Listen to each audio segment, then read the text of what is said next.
everybody, Conor Listoka here. This is 372 Pages We'll Never Get Back, the podcast where Mike Nelson and I read books that we're not expecting to like. We are currently reading Digital Fortress by Dan Brown, the first book he ever wrote, and it is a somewhat thrilling adventure that has taken us to the exotic realm of Sevilla, as also to the NSA headquarters, and that's it. Mike, which of those two is your favorite location in the book? Oh man, it's like it's at this point it's a door slamming farce, right? They're just moving from node 6 or node 3 to node 3 to the office, back to node 3. Sometimes carrying doors. A woman back and forth. It's all yeah, it's just it's a comedy of errors at this point. Yeah, I haven't picked a location. I know what I don't like is Spain. Revolting. Yeah, just rat country. Parched hellscape. Yeah. We get more of that this time around. But I had a fun little experience that I think you and our listeners will probably enjoy. I was playing poker with some friends online the other night and have the video chat going as we're playing. And my friend Richard, his daughter, was joined him, and she sort of understands, that daddy's gambling now and is trying to give him advice and stuff. She's probably 5 or 6, the age where you can actually have some fun with them. And so I had been eliminated from the tournament rather early on, and so I was just sort of having fun with the guys, but started talking to her, and I realized that the Zoom backgrounds could provide some fun for the kids, because no one else was using one, but we've taken full advantage of those. So I called up, I put a picture of Richard and his wife from our wedding, just because I thought that would be fun. I put up I don't know what else I had, the fake beach background, and she was really into them. And then the first one I had ever tried, at a Rift Treks meeting was the rig cow. Oh yes. So dear. So I called up the rig cow, which is looking, it's on the bed. It's got the full cow face, and then it has this enormous bulbous butt behind it that's inflated. And so she, of course, was delighted by this, and her question was, do your kids play on that thing? She thought it was like a moon bounce or something like that you could go and jump on or something, which I just found. I mean, is there any human mind that could conceive what its intended use is at first glance? I think not. So that's a good that's as good as any. Yeah, exactly. So it's the charming naivety out of the mouth of babes made me chuckle. So maybe I'll send her a Chuckette shirt or something. Oh, please, no. Look, we have all the departments, and I'm going to be administering real or fanfic to Conor this Very time, exciting. So very excited. Yeah, it's a good batch. We were trying out I had purchased a new microphone that has a new feature that I was looking for, and Conor and I were playing with it, and he apparently said my voice sounded like Buffalo Bill from Silence of the Lambs. Yeah, you sort of dropped down a pitch or two there. It was but I do feel like this morning my voice hasn't woken up yet, so I may sound a little like Buffalo Bill, until chapter 97 or whatever. So, oh well, that's chapter 90. We're only doing 293 chapters today, so that's right. Less than a quarter of the way through. So what's the plot so far? We're looking for there's a magic ring. What did Hitchcock call him? MacGuffin. A MacGuffin in Seville, Spain, with our hero David Becker, the greatest squash player the world has ever seen. Greatest squash player, greatest professor of linguistics, but somehow he's getting paid below minimum wage by Georgetown University. It's a big scandal. They should really look into that. But he also, he hates money, so it seems like it's the perfect thing for him. Oh, he hates money. He's a step aside from shaving his head into a circle on top of his head and joining a monastery to renounce all earthly possessions. Mm-hmm. A weird trade. He likes to beat up on his squash partners and then make them drink weird beverages of his own choosing. And he is in love with the unbelievably gorgeous, words don't even... armies have been launched in search of this woman. Yeah, Helen of Troy is a piece of dog shit compared to her. She's a reverse Medusa. If you look at her, she's so beautiful that you turn to stone. Right. And he's in love with her, and she works at the NSA. And so those are the two scenes. And right now, David is in pursuit of the ring at the airport. Yeah, where people go to sell trinkets of value, as everyone knows. As if I had to say that. Why did I even say right? that? Yeah, he's there because he bought the ring off of the punk girl that he was maced in the face by a few chapters earlier. Megan. Yes. Megan the punk. Of course. Yes. Well, yeah, so it sort of picks up with David believing that he's reached the end of his line. He says, it was over, truly over. He was on his way home. The ring on his finger was the grail he'd been seeking. And I just thought, lay it on thick, Dan. We all can see that there's 60 more chapters left to go. Right.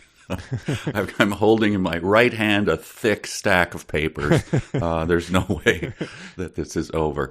But he hears a noise in the bathroom or something, or he goes in there to do something, he hears something. He's going to wash out the rest of the pepper guard out of his eyes, I think. Right. And he hears something, person, he says, probably Megan, he thought.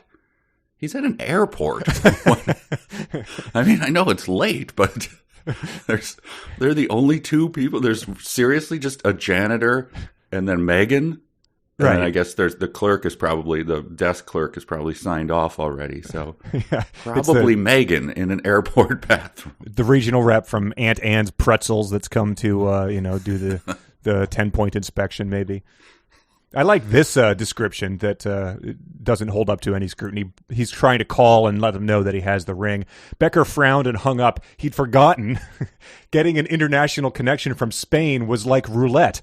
All a matter of timing and luck. So what's your favorite strategy for timing the roulette wheel when you go to Vegas? I mean, unless you're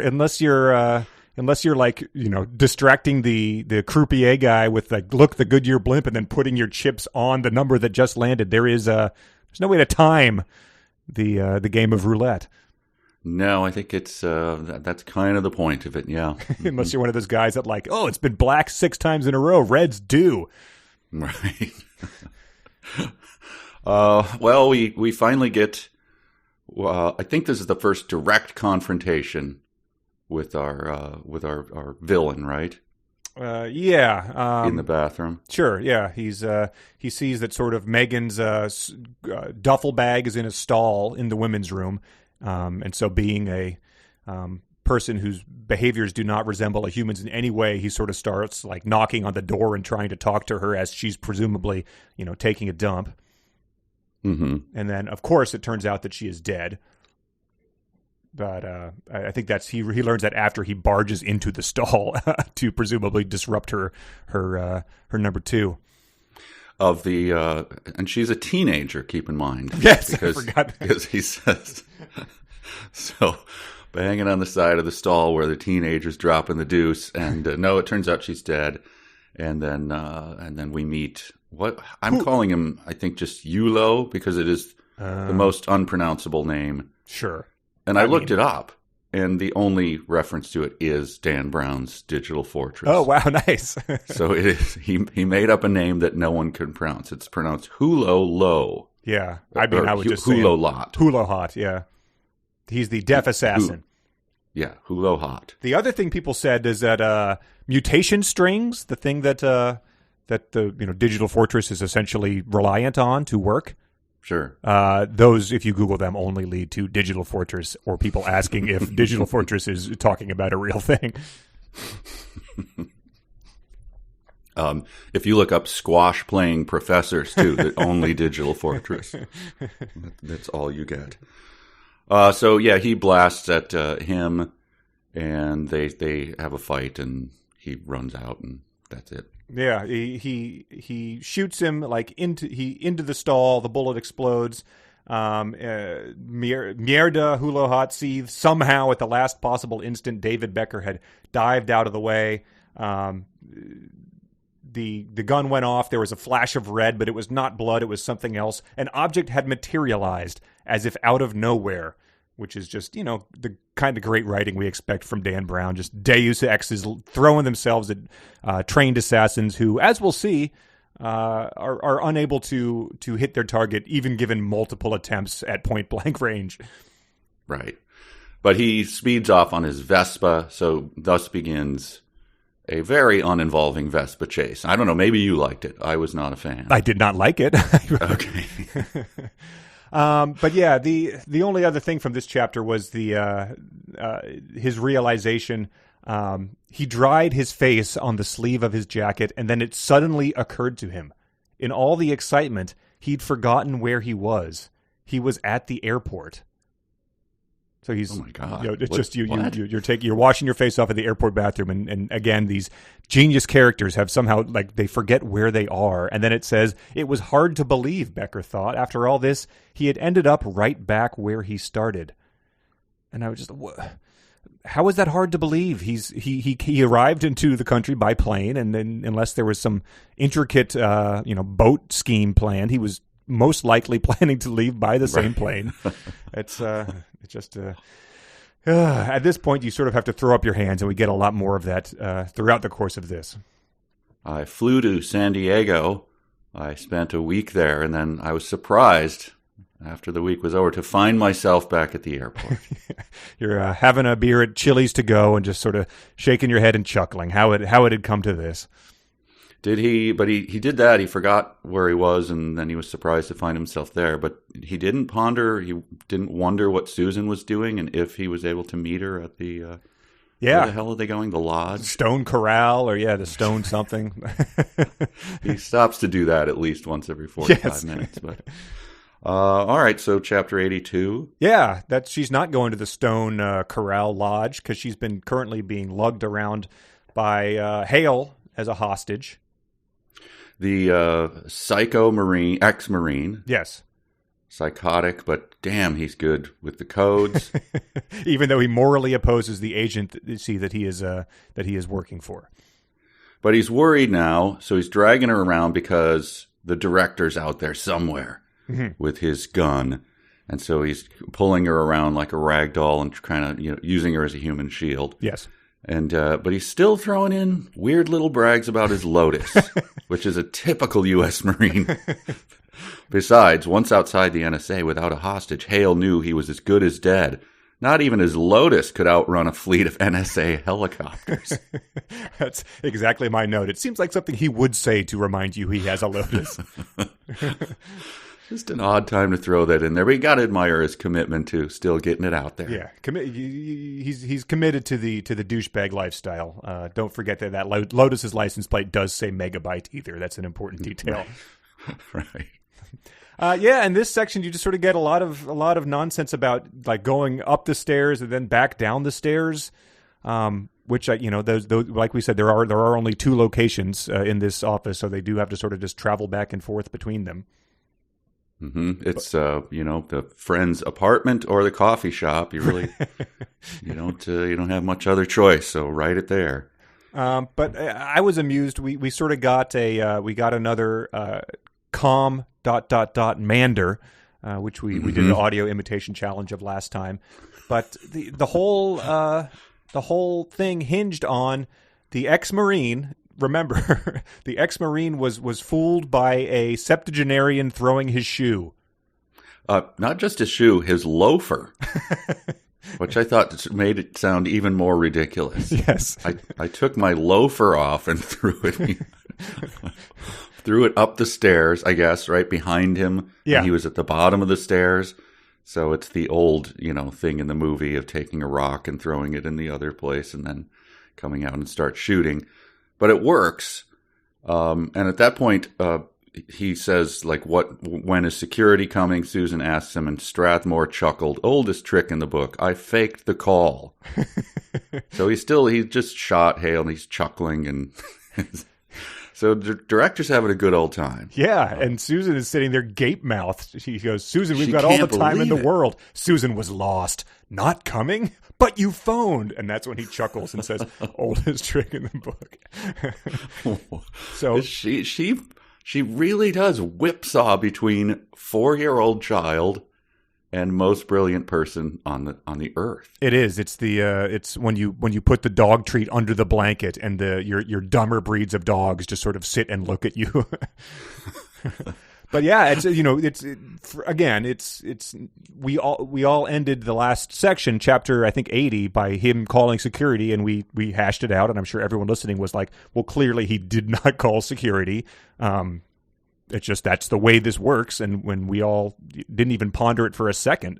So when you're writing a book where that happens, it's hard to pretend that your genius might not also be along on the same page. It was also rather a foggy point to hang so much drama on. Like, you called security? Like, what exactly does that mean? Right. Yes. Hale freaks out. She can't believe it. Like, but Digital Fortress. It's like, well, I don't know what. Security just comes and sees a guy with a gun holding a woman, and they, take whatever happens. But yeah. I mean, we've been told that this is the off day at the NSA, so it's not like they have a bunker of guys. We met the security guard on the way in, and all he did was perv on Susan's legs, right, as he waved her through. Right. That's all I have for 82. Yeah, that was it. That was it. 83 is the Vespa chase. It does mention this is so Greg Hale would be utterly disdainful of this Vespa because it says its top speed, a whining 50 miles an hour, sounded more like a chainsaw than a motorcycle. And so I read that and I was like, well, I mean, that's not good, but at least hopefully it can still become airborne. But the sentence continued and was fortunately well below the necessary power to become airborne. I noted that as what is Dan Brown? There's a couple places you get some Dan Brown humor, yeah, like from the narrator kind of thing, or from the omnipotent narrator, or sort of put into the heads of the people, and it just, boy, does it land there with a thud. It's terrible. But I don't have much for this because it's just a really boring Vespa fight. I believe he says later, by the way, that the Vespa was reached 60. Oh, no. So I don't know what. I guess he didn't know there was an afterburner or something. Sure. Well, yeah, he says he's the hula hot has jumped in a taxi and sort of said, "Follow that Vespa," or maybe he's driving it. I guess he stole it. Yeah, he stole it. But Becker wondered if the taxi could overtake him in that distance, the distance to the plane. He knew Susan could do the math in 2 seconds and calculate his odds. Could she? Based on what we've really seen, I think she would like stare at the Vespa, with for 2 seconds and then maybe start drooling and be distracted by, the scent of cologne or something. The door opens and closes? Oldest trick in the book, Susan. But then the assassin follows behind him and just sort of keeps shooting and just has no ability to do this. And I guess it's tricky because he is driving a car, but you just get the bullet buried itself in the runway yards behind him. Becker looked back. The assassin was hanging out the window taking aim. Becker swerved and his side mirror exploded in a shower of glass. He could feel the impact of the bullet all the way up the handlebars. So I tried to keep track. I might have missed it, but I think at this point the world's greatest assassin has missed him 7 or 8 times. Wow. And several of those were at point blank range in the bathroom. Yeah, right. Although, well, we'll get to it. His ability to aim takes a turn a little bit later, though. Yes. But for right now, he's a stormtrooper from Star Wars. Yeah. He can't hit anything. And then they approach the hangar. He's not able to stop, but I think it's sort of just like a cartoon car chase where the taxi crashes through it first, leaving a perfectly taxi-sized hole that the Vespa can then drive through. And I just noted that, like, all the damage it's taking, if you've ever driven a Vespa in one of the Grand Theft Auto games, they're the fastest video that loses the ability to control it at all if it's involved in, like, going up the curb or something. So his ability to, then drive it on a highway, it would be fishtailing everywhere based on what I assume are very realistic video games. I've never played the Grand Theft Auto, but the Vespa, you don't recommend the Vespa? No. Do not hop on one of those unless you're utterly desperate. It's okay. You got to wait for one of the someone to drive by in a nice sports car. So yeah, chapter 84. Chapter 84. Yeah, this is a Jabba-centric. Very brief chapter in which we get to see a little bit more color of the tadpole pig man and meet the delightful Soshi Kuta. Oh, what's your favorite part about Soshi's character? Oh, the fact that she's a 90-pound live wire. Mine too, because that's the only part That's about the her only character. trait. Is it an anagram for something? I didn't spend any time. I don't know. I mean, looking at it right now, so cute leaps out at me. I mean, if she's a 90-pound live wire who's a razor-sharp cis-sec techie from MIT, it sounds like she's probably Jabba's manic pixie dream girl. So, yeah. But in order to talk to her, he has to slither out from under the place that he was. So he's also serpentine. I assume he's covered in some sort of mucus or something. Well, yeah, where the solder burns are not actively festering. Right. He says internal work was always cramped, especially for a man of his size, and they just keep building them smaller, he mused. So Dan Brown is really just laying it on thick to Jabba at this point in time. Yeah, poor guy. But nothing happens in that chapter. He's doing his thing of just ignoring. Just cut back and forth. Cut. It ends with him dashing down the hall towards the data bank, which is an image that I would like to see. So Dash. I didn't think Dash was in his repertoire. But, I did. 2 minutes. I mean, it doesn't specify how long he dashed. It could have been, 3 seconds before 8 minutes of catching his breath. So. Well, a brief bit of dignity for Jabba there, being able to dash. So bravo, Dan Brown. Thank you. I'm guessing.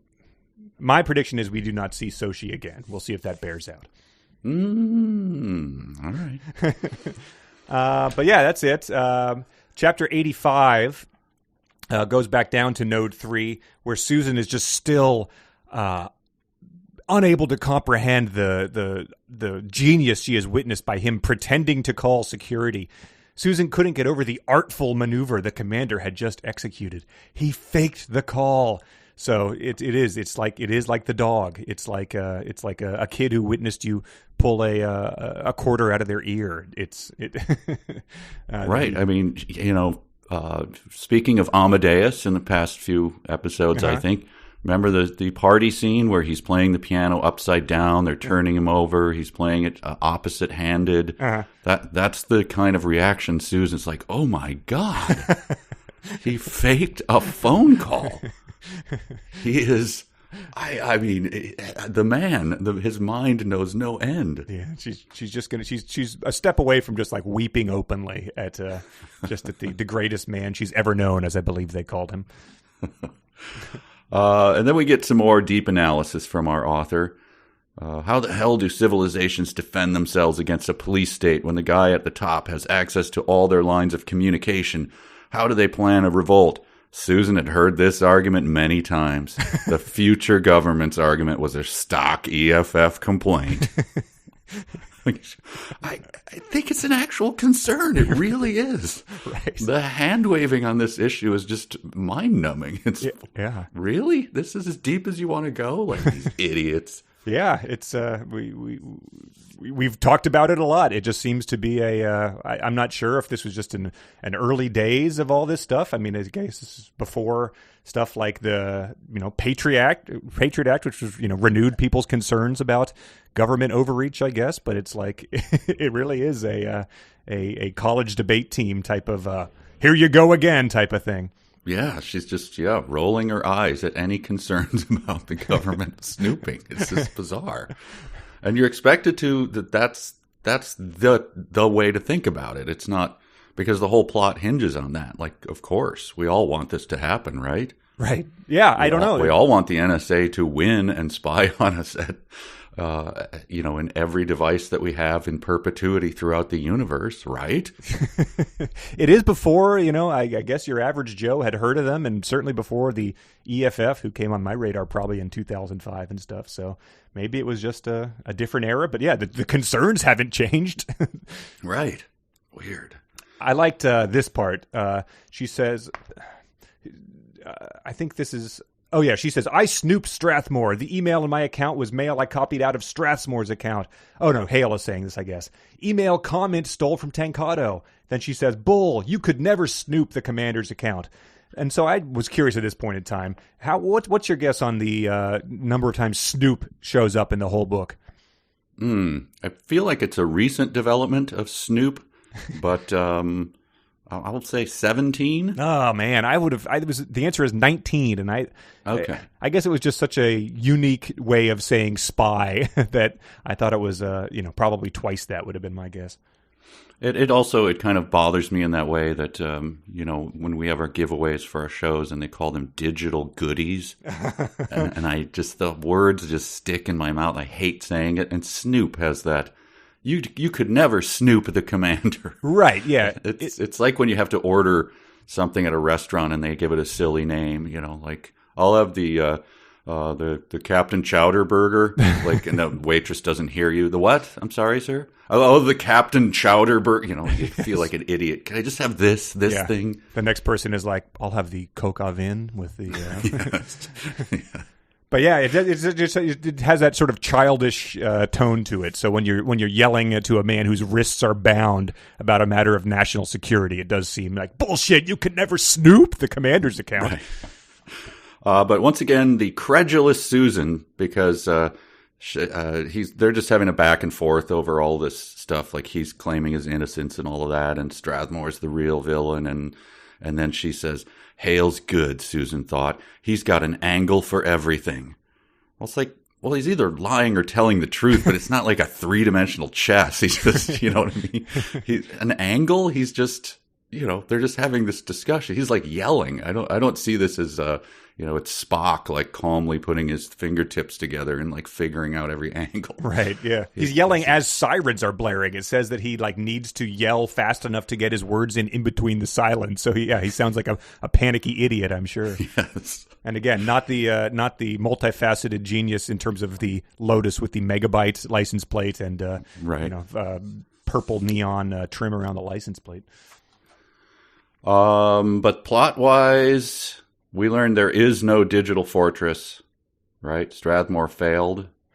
Yeah. So the whole plot is essentially that there is no digital fortress. Ensei Tenkado sort of lied to the thing and sent a virus, knowing that Strathmore would bypass the virus protection and install it. So this was Ensei Tenkado actually playing three-dimensional chess to take down Translator, which was his, he resigned in protest of Translator's overreach. Right. Which, as a plot point, it really didn't, put a jolt into my system. I was kind of like, okay. Right. All right. Right. You knew something was coming, and so that was sort of a letdown, I would guess. There was no secret identity or anything like that. I liked I like this as Susan is avenging Greg Hale if he was right. She says, Susan imagined the headlines, all caps. Cryptographer Greg Hale unveils secret U.S. plan to control global information. And I just thought it was, sort of charmingly naive the way a third grader would write a headline. Really, it would say cryptographer Greg Hale. It wouldn't say like NSA employee or something like that. His name, since he's not famous in the first place, it would make the front page. It sounds, He has a quick Ralphie from Christmas Story fantasy about people hoisting him on his shoulder and him doing the over-the-head salute. Yes, but it does. I mean, that's what she's thinking. It says, was it Skipjack all over again? Uncovering an NSA backdoor a second time would make Greg Hale famous beyond his wildest dreams. In what world? No, it wouldn't. We can name, again, there's a famous hacker these days. There's one of them, and that's pretty much society's like, we're going to let you have Snowden. We're not going to make any other hackers famous. Sorry. Right. There's only one slot. Yes. It's like but there's a famous cowboy monkey, rodeo monkey. Name them on one hand. But then there's a cry from upstairs. It was Strathmore. So that's the end of chapter 85, unless you have anything else. No, this had the thing we read in fanfic where oh no, that wasn't it. The parsing out the acronym comes later. So yep, that's just it. She realizes there's a virus and hears a cry from upstairs where he has probably realized the same thing. So on to 86. Yeah, it starts off in the same location as we've discussed before. It's one of those with just a great back-to-back collection of sentences. Trevor Strathmore was hunched at his desk when Susan arrived breathless at his door. His head was down, his sweaty head glistening in the light of the monitor. Yeah, just keep the head descriptions coming of our beloved NSA director here. Yeah, you want 2 heads in a sentence is quite enough, thank you. And one of them is sweaty, though. I'll allow it. Yes, thank you. Slithering and sweaty. This I also find just is a boring chapter about how they were fooled, about Tankado's plan. I thought this was a lame chapter. Well, so this is the realization, which I think is worth revisiting just because it was part of a fanfic earlier. Strathmore pounded his fist on his desk. I should have known. His screen name, for Christ's sakes. N Dakota. Look at it. What do you mean? He's laughing at us. It's a goddamn anagram. Susan puzzled a moment. N Dakota is an anagram? She pictured the letters and began reshuffling them in her mind. N Dakota, Kato-tan, Octadan, Tangdoka. Her knees went weak. Strathmore was right. It was as plain as day. How could they have missed it? North Dakota wasn't a reference to the U.S. state at all. It was Dakota rubbing salt in the wound. He'd even sent the NSA a warning, a blatant clue that he himself was N Dakota. The letters spelled Tankado, but the best code breakers in the world had missed it, just as he planned. And so, ignoring the sheer ignorance there, I liked the just as he planned. Like he planned on utter ignorance and stupidity from the people. It's like, saying, the ball went through Bill Buckner's legs just as the Mets had planned. Like, right. It's just you can't possibly bank on these people who we've been told are geniuses being that stupid. Yeah, I still can't believe that. That's why when that came up as fan fiction, obviously I bid on that. Yeah. I mean, on page 1, I think the first time that his name came up. I mean, so I don't know that I saw it, but someone sent it in immediately. Like, why is it North Dakota? Right. Yes. How dumb is that? Yeah. It's your Scrabble tiles that you're like, oh, well, that would work pretty well, huh? I don't normally get them that quickly. Good for me. But here's the credulous Susan. Tankado wouldn't dare, she declared, corrupting a country's classified records. Susan couldn't believe even NSA Tankado would dare attack the NSA databank. What? She thinks he wouldn't dare? like it was just a bit rude or something? Or it's not good manners? What do you mean? That's his plan. What? Yeah, exactly. That's what that's what this whole thing has been about. I don't understand suddenly being, wait a minute, that he's going to do that? Like, aren't we writing a book about this? Yeah. Why are you suddenly can't believe that he would do it? That's what your mission is all about. That's why there's a guy in Spain. That's why you're doing all this stuff. Well, her grasp on things is as we've been very clear about, tenuous, but this further emphasizes that. It says, it was now clear to Susan that Tankado's plan had gone terribly wrong.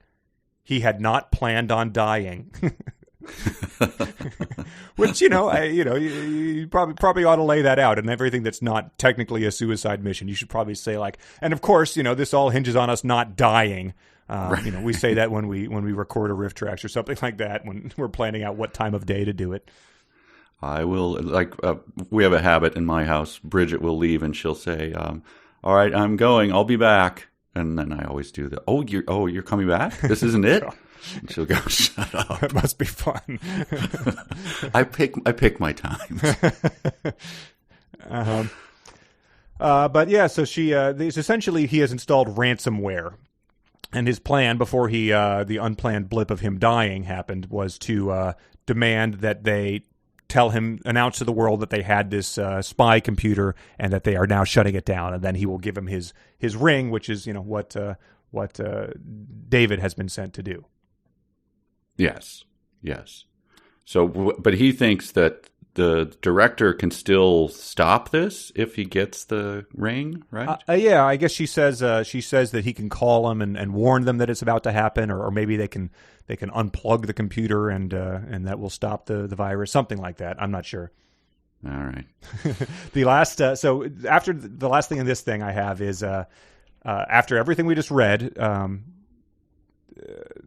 do we get this bit? Susan pounded her fist on the desk. We need that ring. It's the only passkey. She now understood. There was no North Dakota. Oh, my God. And so I looked. I did a count in the book. 1,633 words earlier, she had thought to herself, North Dakota was a hoax. But now she understands that there was no North Dakota. It's important to double down for someone of her level of intelligence. Oh my God. Well, I have nothing else for that chapter. Nope. And chapter 87 is pretty sparse too for me. It's more of David driving the Vespa.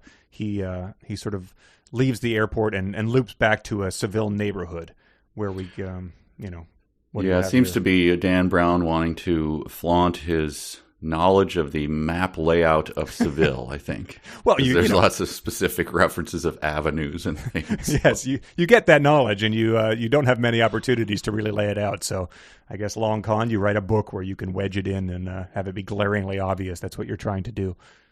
And it's strange because he seems to really, really loathe that city. But he really likes to take the deep dive into its the layout of its streets. So I don't know how that works. But. Yeah, after I finished reading it and went back to sort of digitize my notes, I realized there's some Chekhovian stuff in here where he says, directly beside it, the Heralda Tower shot 419 feet skyward into the breaking dawn. This was Santa Cruz, home to the second largest cathedral in the world, as well as Seville's oldest, most pious Catholic families. So all of that stuff has come into play by the end of this section, as you would, assume it would if you're telling people that. Yeah, right. And the only other thing I had was, by my count, at this point, the most trusted assassin of Strathmore has shot and missed 11 times. Oh, wow. So he's reloaded at least once. I guess he doesn't say what weapon he has, so right.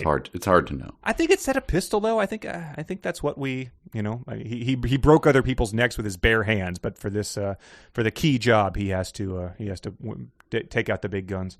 Mm-hmm. So chapter 88, we just continue in media res here.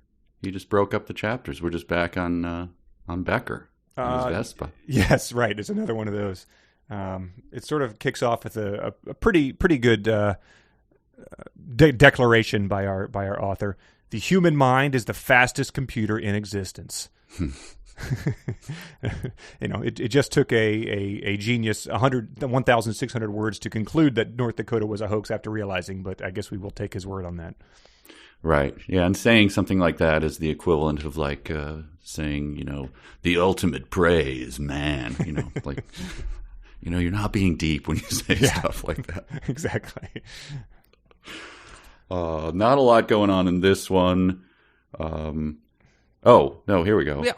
Here's something. David stares at the engraved band, puzzled. He'd forgotten he was wearing it. He'd forgotten why he had come to Seville. What is wrong with these people? The human mind's the fastest computer in existence. I don't know. I mean, something medically wrong at this point? Blood to the brain, oxygen deprivation. What has happened? Does he have hypoxia? What is Memento disease? I don't know. Yeah.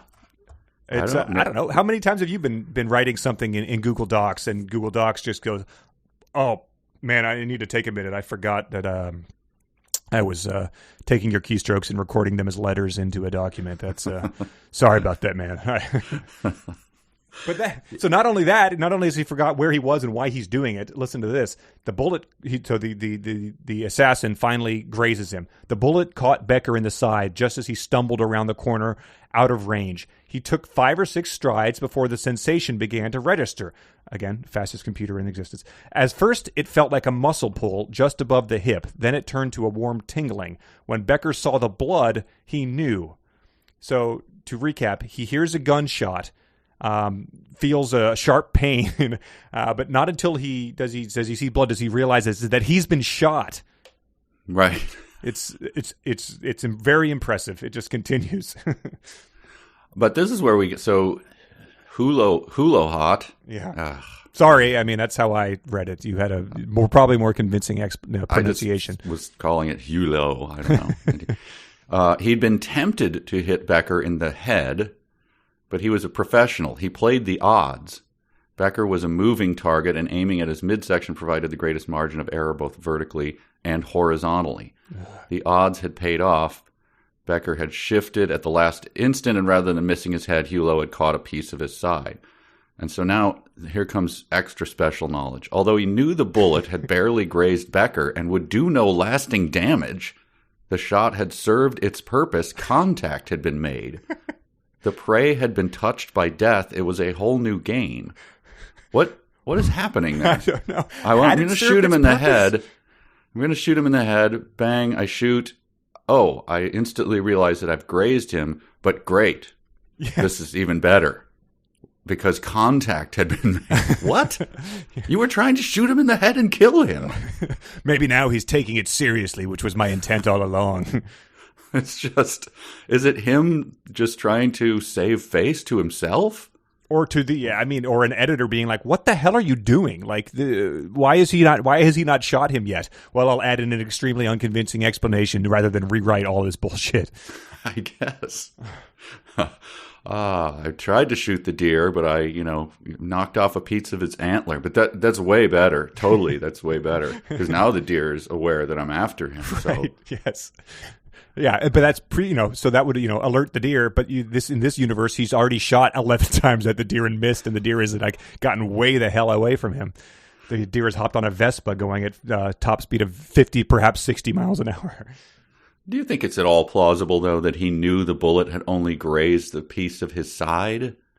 As you're running at full speed down an alleyway and shooting, and you shoot a guy, and come on. I can tell that. What does he know from the blood loss? How does he know that?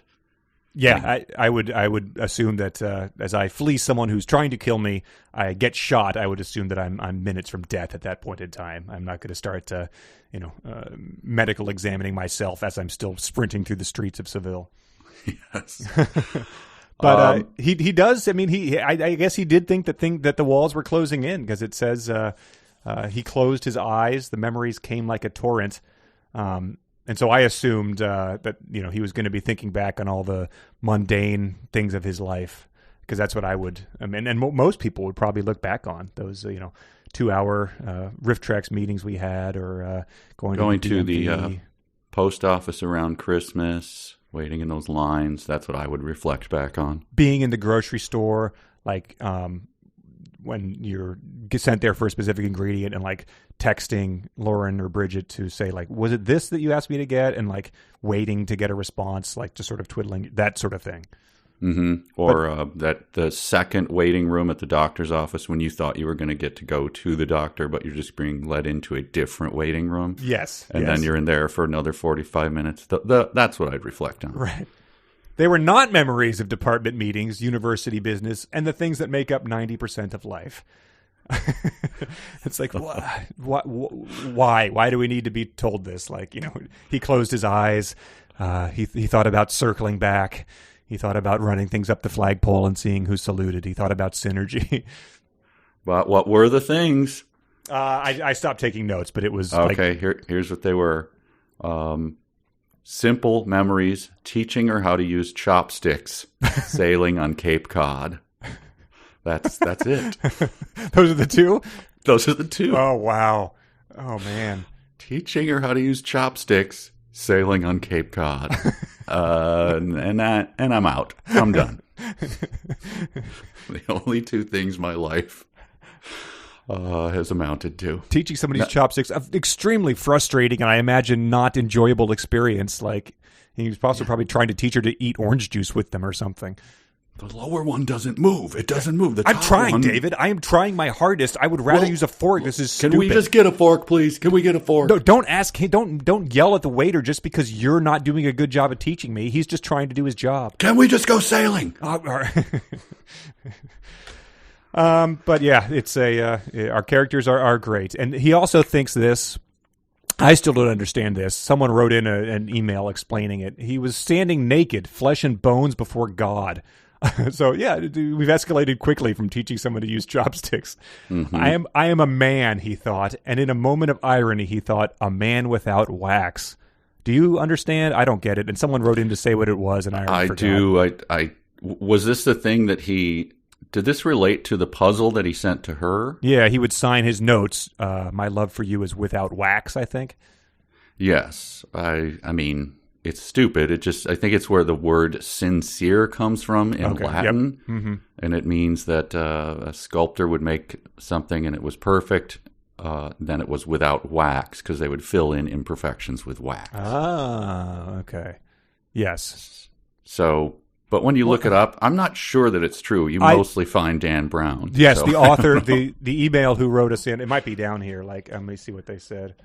But yeah, I think they said that, like most of the stuff in here, it's either exaggerated or completely false. So.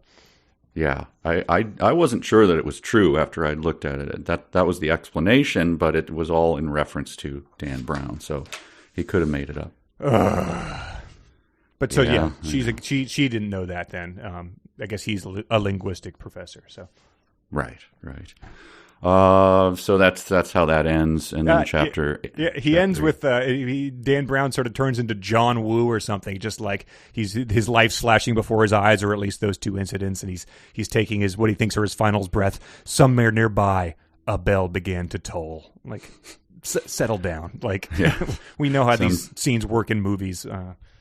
Some doves flew away in slow motion. Right. Yes. Chapter 89. What's this all about? Oh yeah, it's how he miraculously escapes the situation of he's at a dead end of an alley and the assassin is approaching. But that bell that was tolling, evidently every family in Seville sort of waits at their front door, their gate to their yard, like Black Friday shoppers. And as soon as that bell tolls, they all stream into the streets at the same time to go to Sunday church. Mm-hmm. Dressed in the same outfit. But he did. Dan Brown finally delivers an analogy that I can kind of get behind. Okay. He turned. The cathedral doors loomed before him, like the opening to some dark carnival ride he wished he hadn't taken. David Becker suddenly realized he was going to church. I think we've all been that, like, Mom, do I really have to go to church? Yes. It's a dark carnival ride I wish I hadn't taken. So I appreciated that. It is. That was probably the points of my life where the yelling at me to get out of bed was more angry and emphatic than at any other time. Just like the Sunday morning, like somehow you're able to sleep until 11 as a 16-year-old, even though you haven't been out, like, drinking or anything. It's just like, would you get out of bed? I am not going to ask you a fourth time. My brothers and I would make these elaborate pleas to our parents about how much church took out of our Sunday, and like, look, we work hard all week at school, and then you just carve out this big, and it would like present charts of, look at how much time it takes to get dressed. And then to actually go there, and then you always got to hang around, and Mom talks to everyone. They didn't bite on that. Yeah, because the alternative is like, well, do you want to get up and go to the 8 o'clock service as opposed to 11? It's like, but that's the nuclear option. No, thank you. All right. But yeah, so these guys, he goes to church. They sort of swarm out and they create like a like Austin Powers type of diversion, and they push him past Hula Hot like in a like a mosh pit type of thing. They say Becker tried to break away toward Mateus Gago. I don't remember what that means, but he was trapped. He was shoulder to shoulder, heel to toe with the shoving throngs. And then with this detail, the Spaniards had always had a different idea of closeness than the rest of the world. Okay, does not elaborate, does not say what that means. Just that like they're sort of like all moving to church at the same pace, as if it's like they're an organism moving as one. Is it like those remote tribes that have number system is 1, 2, 3, and more than 3? They just have a different understanding of. Yes. Like the Spaniards, they don't know what close means or far. Like Elmo needs to explain it to them. Yes, exactly. Near, far. Well, he's got a really twisted view of Spain and the whole thing. It's impressive. I love it. But yeah, it ends at the best chapter cliffhanger since. But first, he had to use the restroom. So then we get now he's going to church. He's going to church. Cut back to chapter 90 with Strathmore. Yes, this has some good details. Yeah, he's the introspective Strathmore is my favorite Strathmore. Yeah, so it's been alluded to that his marriage has been on the rocks, and that's sort of why he's been, burning the midnight oil at the office. But this is the first actual inkling we get about why that is, and it delivers on every front. It's incredible.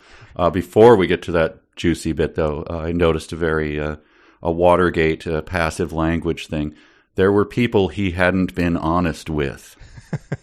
That's quite a way to really gaze in at yourself and really take stock of it. It's just this really passive, bland thing. Yeah. There were people he hadn't been honest with. Yeah, that's really self-examination there. Apology language, legalese 100%. On yourself, yeah. Right, you're not even issuing a statement to anybody. Right. But yeah, get to the meat. Yeah, there were people he hadn't been honest with. Susan Fletcher was one of them. There were so many things he hadn't told her, things he was now desperately ashamed of. All right, it's building. For years, she'd been his illusion, his living fantasy.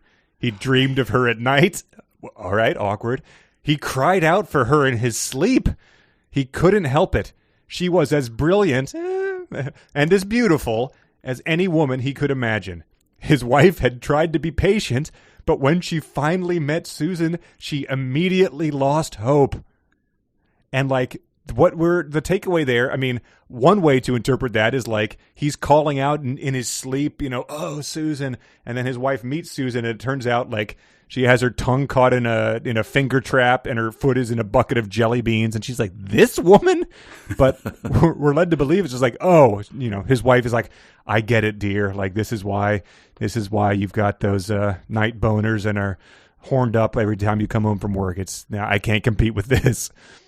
And wouldn't she see, though, immediately that Susan obviously thinks of him as a sweaty, thick-fleshed old man, a father figure, right? Where Bev Strathmore would just go, oh, yeah, not in a million years, dumb shit. Yeah, really. Now, come on, we're going to my sister's house. You have to change your shirt because you've sweated through this one again.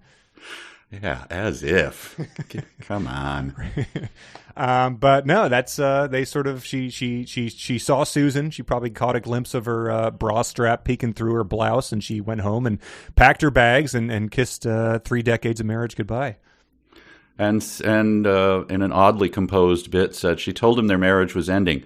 Another woman's shadow was no place to spend the rest of her life. Another woman's shadow was no place to, standing in the shadow of another woman was no place to, but right. Another woman's shadow was no place to spend the rest of her life. Ah, damn it, the sun shifted. I gotta reposition my chair back into Susan's shadow. Come on. Oh, this is no way to live the rest of one's life. Yep. And so he contemplates his failures, mm-hmm. and then begins to compose. Or how whether others were offended by his failures or some garbage like that. But begins to compose an email. Dearest friends, I am taking my life today. And I just thought at that point, I just hope he blasts it out to everyone, even the company that he once bought earbuds from or something.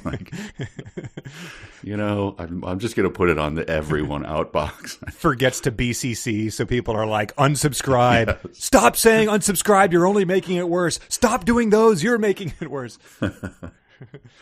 So that's where we leave him. And and that is, of course, a tremendous red herring.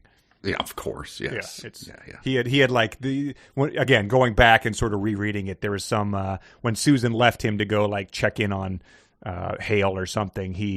It says he gave her a tragic nod as she left, which I don't know what differentiates a tragic nod from your normal one, but since that was the last thing he did, we're led to believe he sort of set the stage by knowingly, mm-hmm. Tragically nodding as she left to make it more convincing when she saw this note or something.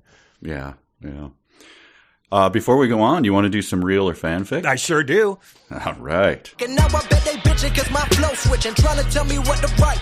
Up on some fan fiction, can't they just be all right, we have got some good stuff. I'm excited. How long has it been since you've done it? Man, I don't know whether I did one for Moon People or not, so it was probably a Shadow Moon, I guess. Maybe. I don't know. But you might have only done it once in total. Maybe twice. I feel like I've done it twice, so it could have been even longer. But there's not much of the book left, so I don't know if that works in my advantage or not. Well, we'll see. We have 5 of them for you. Okay. I'm just going to run them down if you're ready. So they could all be real, all could be fanfic? They could all be real. They could all still be coming up, still be coming up in the book. Or they could all be submissions from listeners and Patreon people. Or it could be a mix. Okay, I'm feeling good. I'm predicting 5 for 5. All right. He's pointing at the fence then. This is where he's going to take his shot. Number 1, Numitaka ponderously poured the remaining Yamazaki single malt whiskey into the emery-sculpted glass. There was no denying that in his dealings with Tenkado, he betrayed the Bushido code, failing to practice gi, integrity, and jin compassion when it mattered most. His sense of honor was as much a hollow facade as the tiny remainder of power he was still desperately clinging to. No more lies, he said solemnly, not even to myself. Still, the irony wasn't lost on him. He wasn't even disciplined enough to go out sober. He picked up his tanto from its stand on the table. The knife was adorned with the highly detailed sigils of the Numitaka family carved lovingly into its red pine handle. It had been an heirloom gifted by his late father, Dekito Numitaka. As far as he knew, it had only ever been used for decorative and ceremonial purposes. This would be the first time it would ever draw blood. Wow. That is laid on thick. Well, I think since that's longer than every chapter Numitaka ever actually appears in, I'm guessing fanfic. Okay. A lot of honor in there. Number 2. It was well done, though. Yeah. Number 2, blank stares all around. Come on, Jabba said. Didn't you kids go to college? Somebody? Anybody? I need the difference between plutonium and uranium. No response. Susan turned to Soshi. I need access to the web. Is there a browser here?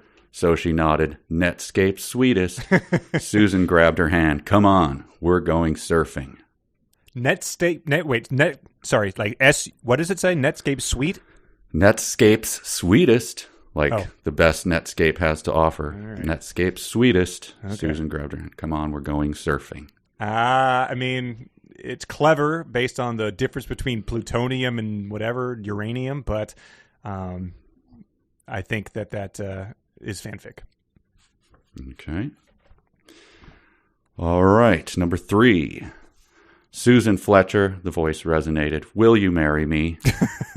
A hush spread across the room. A clipboard clattered to the floor, along with a mug of pencils.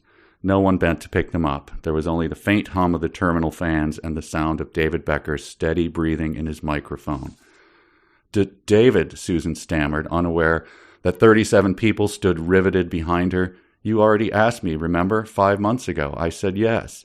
I know, he smiled, but this time, he extended his left hand into the camera and displayed a golden band on his 4th finger. This time, I have a ring. Good Lord.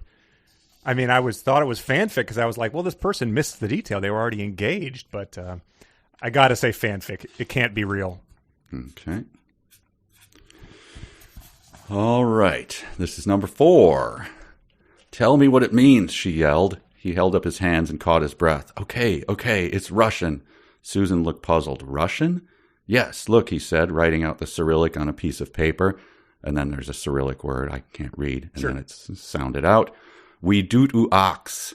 He nodded. When Catherine the Great's lover Potemkin was on his deathbed, he wrote her one of the great love letters of all time and signed it, We doot u ox. Literally, it means winter long.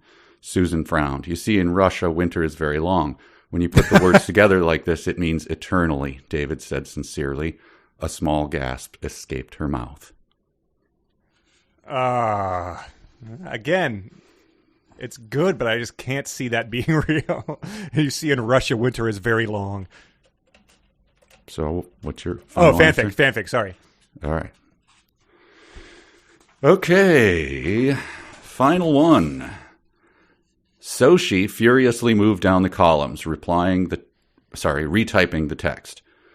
Julius Caesar sent codes this way, Susan blurted. His letter count was always a perfect square. Done, so she yelled. Everyone looked up at the newly arranged single line of text on the wall screen. Still garbage, Jabba scoffed in disgust. Look at it. It's totally random bits of... The words lodged in his throat. His eyes widened to saucers. Oh my. Fontaine had seen it too. He arched his eyebrows, obviously impressed. Midge and Brinkerhoff both cooed in unison. Holy shit. The 64 letters now read, prime difference between elements responsible for Hiroshima and Nagasaki. It's all run together. Put it in the spaces, Susan ordered. We've got a puzzle to solve. Wow. Well, that makes me sort of think about number 2 then, if that has uranium in there. I was going to say real before that, though. I'll say real. You're going to say real. Okay. Unless that's some... but yeah, that's got the whole crew together. 64 letters, 64 squares. That's a bit of a nice little... All right. The first one, which was the suicide of Numitaka with his sigil carved, that was fanfic. Oh, wow. From, I hope I'm pronouncing it right, Jens Dietrich. Maybe it's Jens, if nice. Well, depending on... That one was good. That was really good. Yeah. No, they're all good. The next one you said fanfic. This is Jabba. Come on, people. Plutonium, uranium. That was real. You said fanfic. What? So what's the let's go surfing? Surf's up? Is there a browser here? So she nodded. Netscape sweetest. What does that mean? It means Netscape's, best browser, I guess. Sweetest browser. Because like Netscape Suite is probably a thing too, I feel like. Susan grabbed her hand. Come on, we're going surfing. My God. That is real. That was from M. Williams submitted that real thing. Okay. Okay. Next one was Will You Marry Me? Yeah. Ring in a camera. You said fanfic. That was real. No! God. Holy. That is... That was from Steve, but I think maybe more than one. So I apologize if somebody else submitted that too, because holy shit, that is unbelievable. That's pretty good. You would, on a soap opera, you would like. Oh, that's too good. Man. I really liked this next one. You correctly pegged as fanfic from Blake. Okay. But the Russian thing, and I thought that was pretty good. I thought that might fool you. Yeah, I thought it was building towards without wax, too, because that Cyrillic sort of sounded like it. But, at the end of it could have worked. But with 20 chapters to go, how? But the final one, with them all staring at the words on the whatever big board, and them going, Jabba scoffing at it, and then them... Brinkerhoff cooing in unison. Holy shit! You said real. That was real. Okay, all right. So we got a lot of. At least there's some good stuff coming up. Yeah, that's amazing. Not just Vespa chases. There's a bunch of just cornball, absolute garbage coming up. So they're in like a control room where I presume they'll all burst out cheering when the deal goes down or whatever. Yeah, I wonder what camera from Spain he's... how's he get a connection from Spain to ask her to marry him? Oh, man. Well, that's a lot to look forward to. Well done, people. That's even the ones that I didn't get right were well done. Yeah, so nice. I think you got... What did you get, 3 out of 5? Yeah, but still. So that's... Man. 50%, roughly. Exactly. That's par for the course. All right. Well, there we go. Some real good reeler fanfic. Thanks, everyone, for submitting that. Yeah. And we pick right back up in Chapter 91, where we get another thing that if it doesn't pay off, I'm going to be livid, because the description of the cathedral hinges on this thing that gets brought up several times. Overhead in the dizzying empty space, a silver censer the size of a refrigerator swung enormous arcs on a frayed rope, leaving a trail of frankincense. It calls back. Overhead, the frankincense decanter swung in long, lazy arcs, a fine place to die, Hula Hot thought. So if that doesn't end up, giving him the, Eddie Valiant's brother treatment from Roger Rabbit, I'm going to be very, very upset. We've got a literal frayed rope, And I mean, I've seen the way that they actually distribute incense. It's like in a, size of a liter like type of thing. So they come. Yeah, I guess this. I'd never heard of this, but I've only seen the handheld ones. I don't know the name of it. I think he says it here somewhere. Censer. Yeah, censer. Sorry, you said the that size of a yeah. fridge. Like, what is? Are we?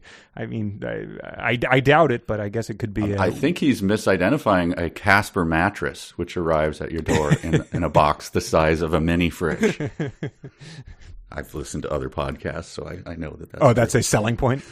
Oh, it's been repeated thousands of times.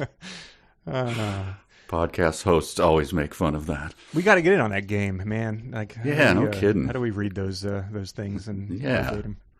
I want to get the instructions to use your own language here, but make sure the messaging says this. I want to do that.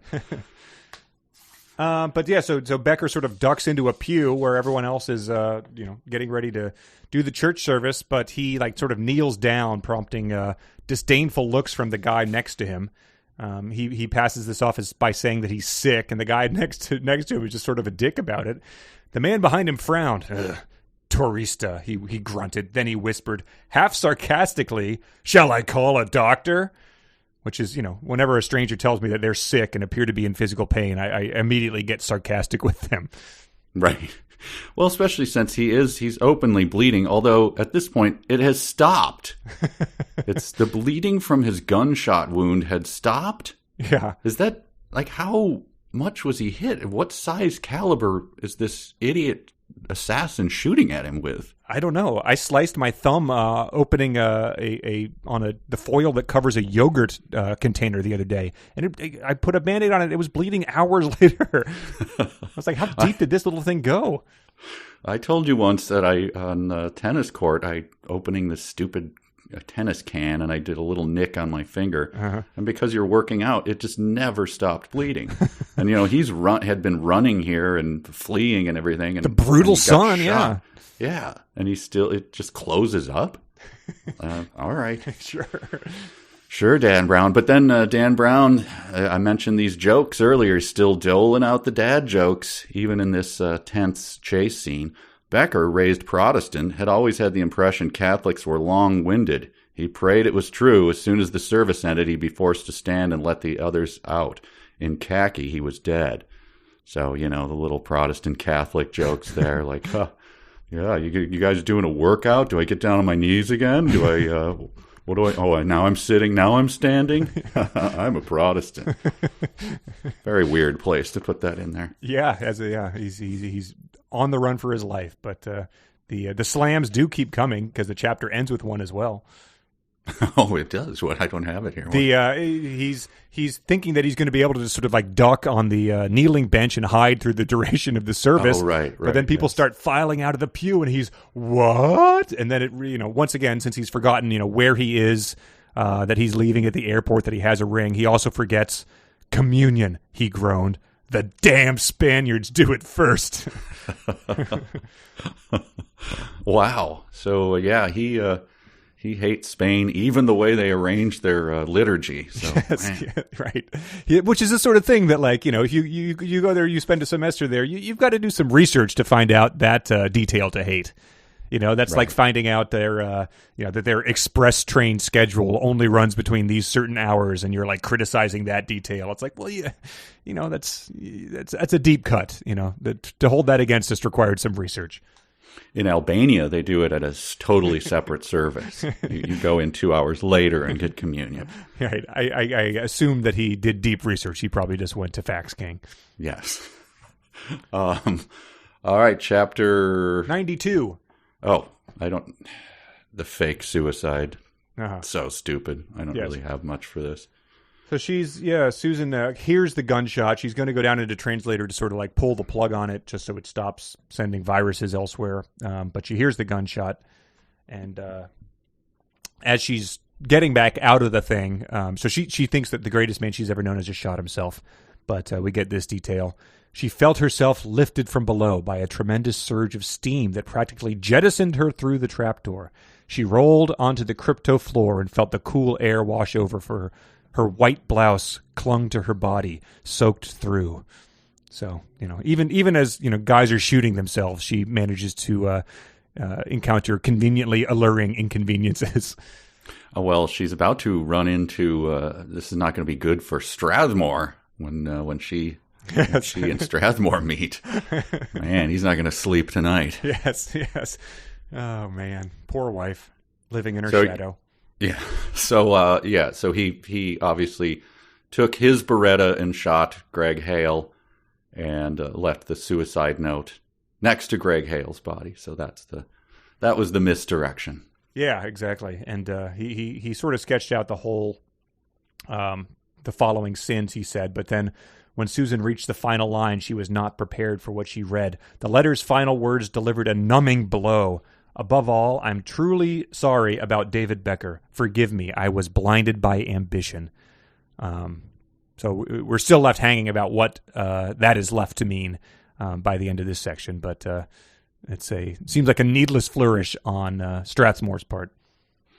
Well, I mean, he's just hanging the David Becker assassination, right? Right. But yeah, I don't know that was necessary. It's a hired hitman who's right. But then Strathmore sort of shows up and does a Chris Farley like, "What'd you do?" At the end of this chapter to sort of play dumb, but your blouse is clinging to your body, right? Yeah, so that's it for chapter 92. Not much happened. They're coming fast and furious. 93. So this starts with him. Becker is progressing towards the front. He's again caught up in a stream of devout Spaniards who are moving towards the front of the church. Hula Hot's trying to gain on him, but he says he was unaware of the quiet murmurs coming from those he was passing. The congregation could understand the man's excitement to receive the blessing of God, but nevertheless, there were strict rules of protocol. 2 lines, single file. So that's just... Do you often see people pushing ahead of you and you understand it? Like, oh, yeah, I get it, man. I get it. It's so great. Especially this guy who clearly also doesn't look like he belongs there. But yeah, that's how people are interpreting his shoving old women aside. He's just really excited to receive the blessing of God. Yes. Now, I hate to push my glasses up. What do people say when they correct... Not to be that guy, or hate to be that guy. Actually, but yeah. What was the one from the other day? You just sent me the one. It was about Aladdin. Yeah, and the fact that it was in China. Yeah, people hated to let us know that the original Aladdin was actually set in China. Yeah, I hate to be this guy. Let you know. Yes. Okay. So all that aside, here we go. His silencer, the best money could buy, emitted no more than a tiny spitting cough. That would be fine. Pushing up my glasses and letting everyone know there is no such thing as a silencer that turns a gunshot into a tiny spitting cough. Okay. They're called suppressors. Some call them silencers, but they don't. They mostly take down muzzle flare and bump it down. Let's say 20, 30 decibels. Okay, but it's still the loudest an thing enormous you've ever blast heard. Inside of a church. Yes. Right. Because if they existed the way that they do in the movies, why would not you use them all the time? Yes. Like, what would be the trade-off? They do not exist, so just letting you know that. Good. It's a movie thing only. I know you must have really hated to have to do that. That is, God, I hated it. Yeah, you're scratching yourself in agony right now. But I atone it must have been hard for you, so I forgive you. Thank you for understanding how much that hurt me to have to do. So we got this in the fanfic, but it was he's planning on shooting at the hip level upward into Becker's spine. That way the bullet would hit either the spine or a lung before finding his heart. Even if the bullet missed the heart, Becker would die. A punctured lung was fatal. Maybe not in more medically advanced parts of the world, but in Spain, it was fatal. Yeah, I just gave that a yes with 3 exclamation points. I love the bagging on Spain, man. Yeah. And then, believe it or not, our hero has yet again weaseled out of this in a sort of a Mission Impossible style fashion. And I use the word hero in quotes here because what he has done is... Holy cow. He's deeply evil. Do you have the text there? Yeah, Rafael de la Maza, a banker from the suburbs of Seville, had died almost instantly. He was still clutching the 50,000 pesetas the strange American had paid him for a cheap black blazer. So he knows he's going to get shot in the back by an assassin, and he trades blazers with the guy? Yes. He sells he sells it to him for, I think what we've been led to believe is a trifling amount, $500, $600. Our hero, ladies and gentlemen. It is. It was 100%. Like, you could probably, a good lawyer could probably talk a jury into finding him like guilty of murder for that. Like, the way that if you teenagers steal a stop sign, someone speeds through there and then they get tried for that. Like, it's comparable. Yeah. Unbelievable. I mean, I think later there's a hand wave of like, David told the guy to, not to go put out it the on side door or something, or not to put it on, or I don't know, but what? I mean, right. It is just it's invoking another innocent person into your web of death, essentially. Yeah. Good job, hero. All right. So he slips out. He gets away. I don't have anything more for that chapter. Yeah, 94. 94 takes us back to Midge and the other part of the NSA that's not crypto. I thought this was a worthless chapter, a waste of Midge. I don't really have anything for this. Well, yeah, so she stood fuming at the water cooler, shockingly generic for what we've been told, right. that the requisite sparklets cooler, but that was near the entrance to the conference room. What the hell is Fontaine doing? She crumpled her paper cup and threw it forcefully into the trash can. There's something happening in crypto. I can feel it. And I just said, like, you've been feeling it. You've repeatedly she's been running around sounding alarms. She blackmailed someone with dirty footage of them. Right. There's not. I hope that you're feeling it, because if those are all just like weird hunches, you're deeply disturbed. She's been calling and pestering Jabba chapter after chapter. He's been rolling his eyes more than any man alive. Yeah, it's like watching the Patriots-Rams Super Bowl from a couple years ago. Just like the Rams have scored a field goal the whole game, and there's 3 minutes left in the third quarter. The Patriots are going to win. I've got a feeling here. They've been dominating the entire time. Yes. So that's nothing. She just runs out again, being Midge again. Director. Right, and then so they recruit the director, and so she's like. Or no, Brinkerhoff. She recruits Chad. She says something's not right down there tonight, to reiterate, and then it ends with like a Gilligan's Island style like gag of he shrugs and approached the windows. Power's probably back online by now anyway. He pulled apart the curtains and looked. Still dark? Midge asked, but Brinkerhoff did not reply. He was spellbound. The scene below in the dome was unimaginable. The entire glass cupola was filled with spinning lights, flashing strobes, and swirling steam. He stood transfixed, teetering lightheaded against the glass, and in a frenzy of panic raced out, Director! So it's like, well, I certainly hope nothing's going on outside my window. And then there's a parade, like elephants walking by, full marching band. Yeah, he should have given Brinkerhoff like just taken a bite of a powdered donut and yes. Then pulled the curtain apart and sprayed the glass with powdered sugar. But yeah, that's the extent of that chapter. Is she convinces him to recruit the Leland Fontaine, the giant of a man director. Yep, and then chapter 95. Yeah, start hacking through these. We have to get to 100. My God. Yeah, they get even shorter, I feel like. But chapter 95. People are gathered around the slumped body in the pew. Overhead, the frankincense swung in peaceful arcs. So again, you better pay off if you're mentioning it in multiple chapters here. So he's really going to do like a crashing the what is it called again? Censor. Censor. He had better be. I mean, what else is he doing here? It's on a frayed rope, and he's just ominously swinging. But he's, before we get to that action, whatever cartoon action is coming, more dad jokes. The thick scent of red wine filled Becker's nostrils as Padre Herrera lowered the hand-polished silver chalice. Little early for drinking, Becker thought as he leaned forward. Oh, boy. Yeah. What?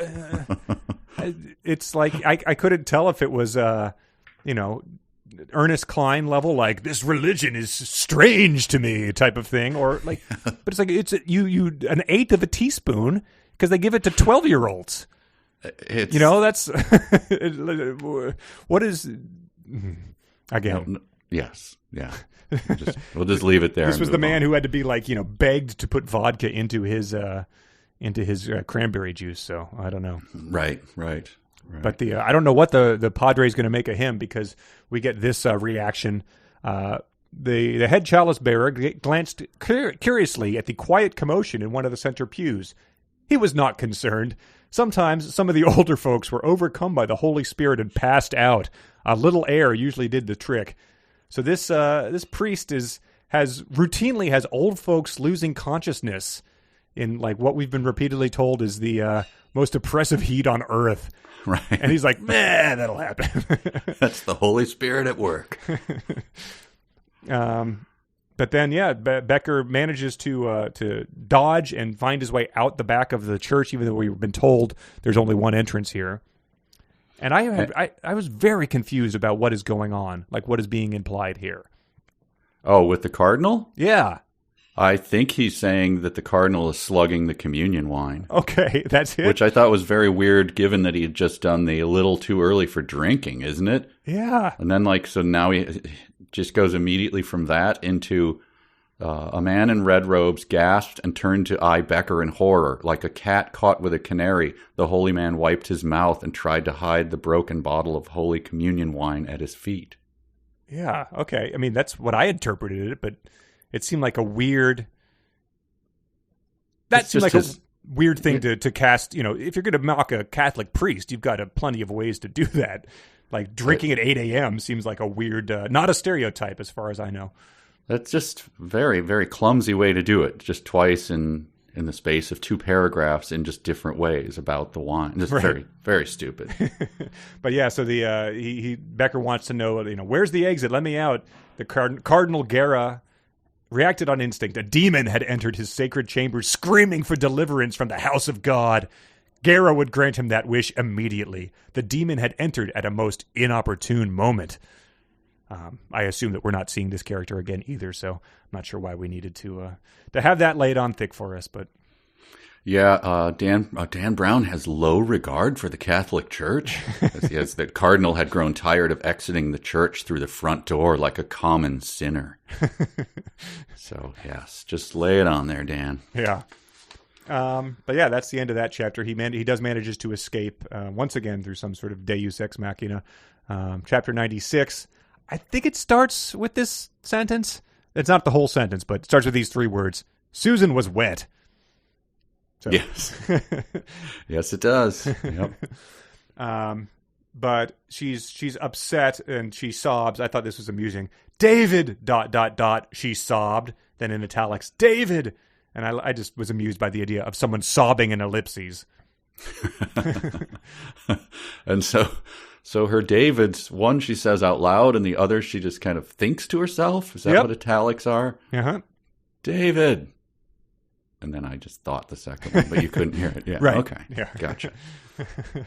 But that's because, it seems like Hale has admitted to some malfeasance with David. But then this was also a funny way to put everything that's gone in crypto. At that moment, 10 feet below the crypto floor, Commander Strathmore stepped off the ladder onto the first landing. It had been a day of fiascos, which is mildly way to put it. There are actually 2 people dead in your office. Yes. Oh. Fiascos. Yes. Fiasco is like the coffee filter overflowed and like the whole pot of coffee like didn't go into the pot. It just flowed over the counter. Damn it. What a fiasco. Strathmore does that weird thing too. He does it even more. He thinks something and then it in italics. Like, even though Enzo Teccato's death would save thousands of lives in the future, Susan would never have agreed. She was a pacifist. I'm a pacifist too, thought Strathmore. I just don't have the luxury of acting like one. So, and that's in italics. Huh. So he's sort of having an argument with himself or something. Like, yes. It's but I just don't get how his technique here, what I'm supposed to take away. Differentiating this is parts all of him thinking. monologue. So yeah, I just don't get it. But then, essentially, he says the NSA could not afford another scandal. Strathmore needed a scapegoat. Besides, Greg Hale was a disaster waiting to happen. And I was just amused by that description because it's true, but they're not talking about the fact that he's a murderer. Right. They're just talking about his disdain for his workplace type of thing. So that's what he's concerned about. But I don't get this. So it ends with sort of as though this is a reveal that he's sent this guy to shoot David. Like this was not a surprise at all, right? Didn't we know this already? Or at least heavily intuited it. I mean, well, so here's what it says. It says there had never been any doubt in the commander's mind who would kill Tancado. Tancado was in Spain, and Spain meant hula hot. The 42-year-old Portuguese mercenary was one of the commander's favorite pros. He'd been working for the NSA for years.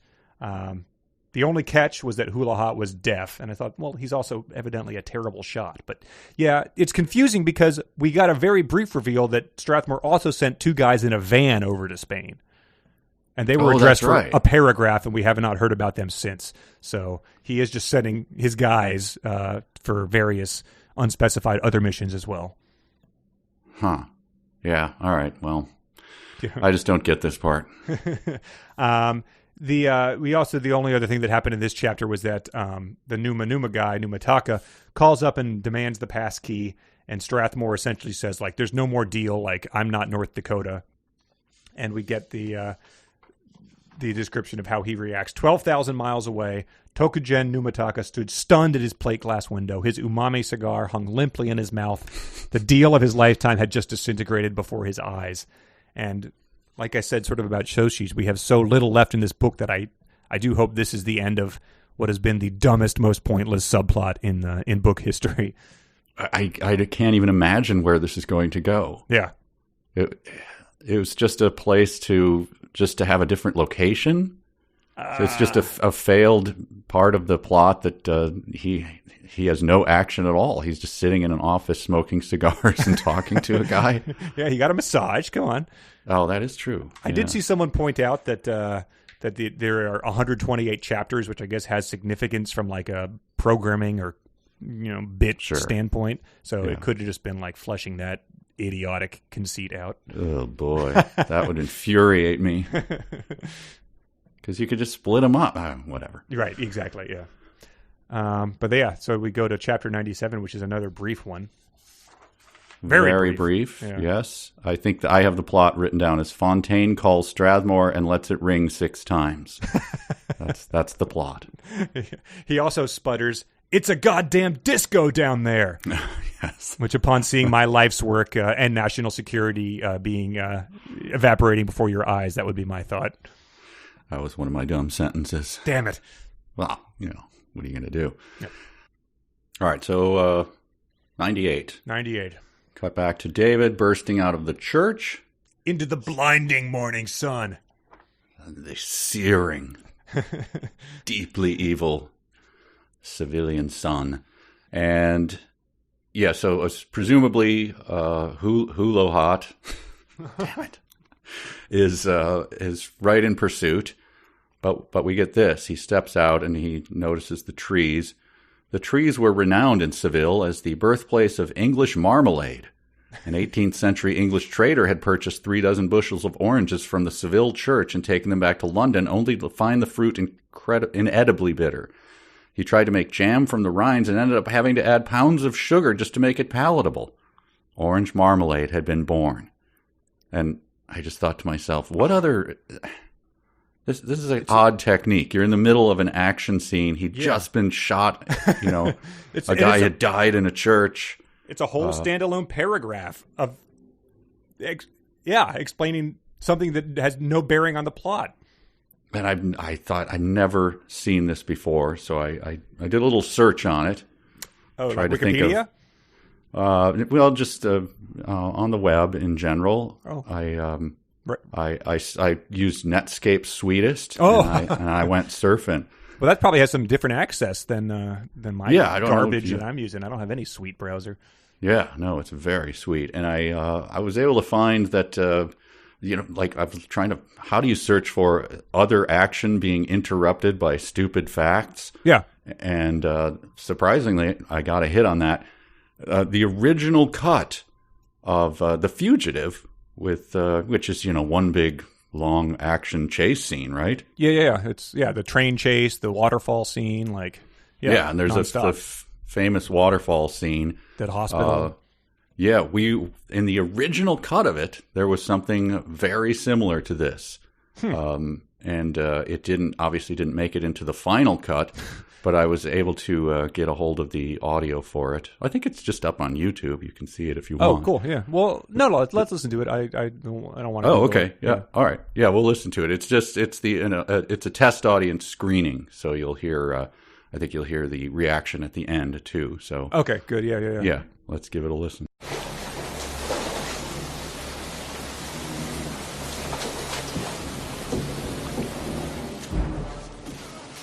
Kill my wife. I don't care. Incidentally, the word kill first appeared in 1200 and is thought to mean to strike, hit, beat, or knock. Okay. But in 1300, it appeared in the context of to deprive of life, put to death, perhaps from an unrecorded variant of Old English quellen, to kill, murder, or execute. I mean, I'll say it again. I don't care. But it may have derived from Proto-Germanic word quangen, which could be the source also of the Old English quellen, which means to die, or qualu, which means violent death.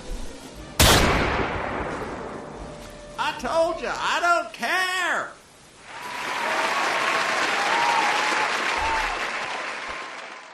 Yeah. So. Wow. Yeah. It's almost identical. Right. What? Yeah. Very weird thing to stop. Just keep the action going. But But I'm confused. The test audiences loved it. It seemed. Well, I guess they could, but then the movie was over then, so I guess that's what they said. We need to flesh this out. I think that's in the first act, so okay. You can't shoot your hero in the first act. Sure, okay, that makes sense. Yeah. And then, it shows what they know. It went on to win an Oscar and nominated for more. Although they could have fixed it if they'd used this technique in this book where people get shot and then they just stop bleeding and everything's fine. I guess they could have done that too. But I'm just questioning. It provides more insight into the character of Carmen Huerta, because as he's smearing marmalade all over her, I was like, but I know nothing of this substance. I know nothing of its origin or history. How can I be horny if I don't know what century and where the traitor came from who made this? Right. What was his solution to overcome the inedibly bitterness of them?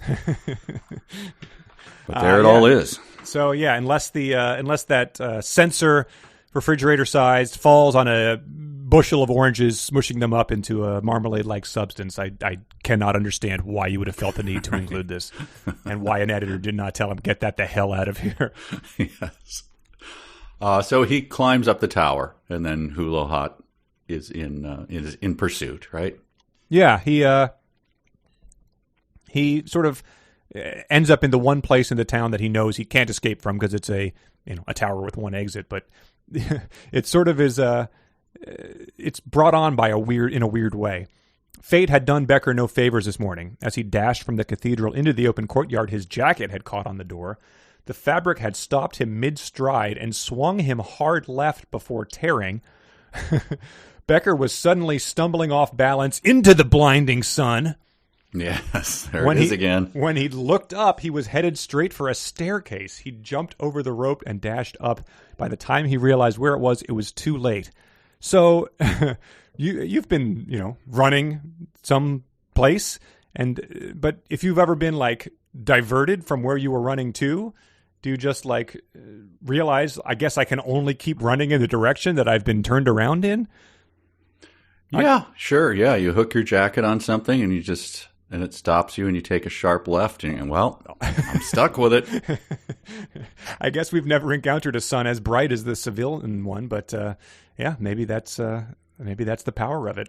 Well, when he forgets where he is, then he has to he's starting from scratch. So Yeah, it was one of those moments. Snag your jacket, forget who you are, why you're in Seville, and head up some stairs in the tower. Well, yeah, so that's where it leaves them, and it goes back to the NSA in Chapter 99. Fontaine is pounding his fist into his hand, pacing the conference room and staring out at the spinning crypto lights. Abort, goddammit, abort! And my instinct was to make a joke about him also shouting out, retry, fail! And then I looked that up, and that is like a MS-DOS level thing, which hasn't been used by anybody since probably 1994, and I felt bad about that. That was an infuriating command when you used to see that. Yeah, it has its own Wikipedia page for abort, retry, fail, because abort seems to imply the same thing as fail. But fail, right. I thought that was another worthless chapter, just trying to puff this thing up a little more.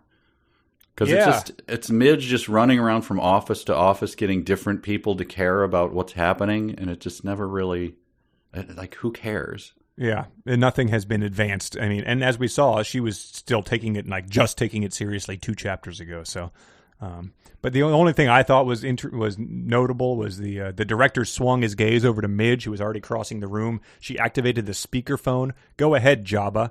Jabba's metallic voice boomed into the room. Yeah, which I guess I realized that meant because of the speakerphone, but it was an odd way to describe something as muffled. Staticky? Yeah. I don't know. Yeah. So maybe he just sounds like that all the time, and we just haven't been told about it till Chapter 99. The only thing I noted in this chapter is inconsistent exclamation points. We've talked about these before. They're just sort of sprinkled everywhere, but this is inconsistent. So I'll read it in the style in which it's written based on the exclamation points. Abort! God damn it! Abort! Midge appeared in the doorway, waving a fresh readout. Director! Strathmore can't abort! What? Brinkerhoff and Fontaine gasped in unison. He tried, sir! Midge held up the report. 4 times already! Translators locked in some sort of endless loop. So, absolutely everything with exclamation points except translators locked in some sort of endless loop. She calmed down by that time. Yeah, everyone calmed down. Took a few deep breaths and just sort of, realized where she was, so...